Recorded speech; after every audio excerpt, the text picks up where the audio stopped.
Tragedy struck the Mokwa community in Niger State late last night as a powerful flood swept through the area, claiming many lives and submerging over 50 houses. According to local residents, the flood waters were released from the Kanji Dam, leading to severe devastation. The intensity of the flood was such that it completely cut the major highway onto two, leaving residents stranded and disrupting transportation and access to essential services.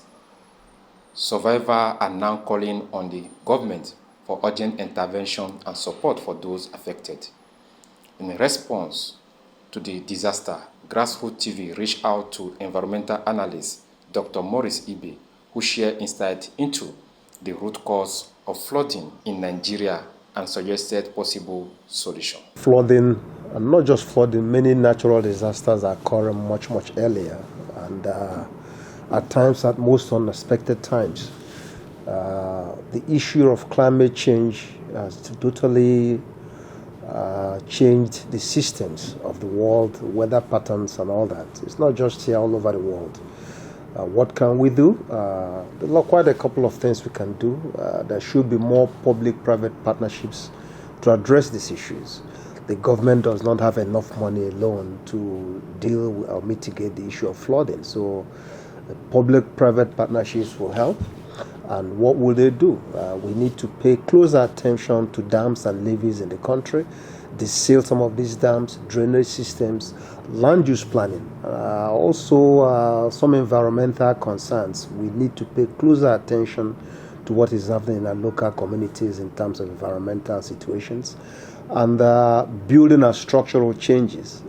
Some of these buildings that are being erected in local communities need to be raised to a point where flood does not easily just come and carry a whole community. And maybe the foundations of these buildings may need to be retrofitted, made stronger and elevated higher to protect and prevent our communities and populations being wiped out in the middle of the night by flooding.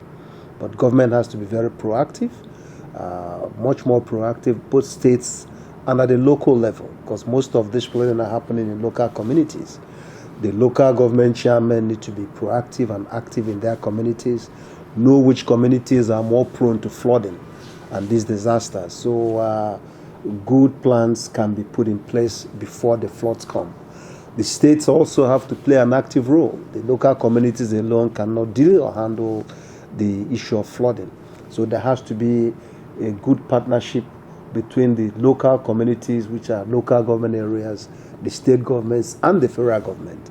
This way, the combination and totality of these several tiers of government can come into play to aggressively address the issue of flooding. We are suffering too much from floods, and we shouldn't be. It is a natural disaster. A lot of times it comes unexpected, but the key thing is to put some basic mechanisms in place to forestall or mitigate them or be better prepared for our local communities.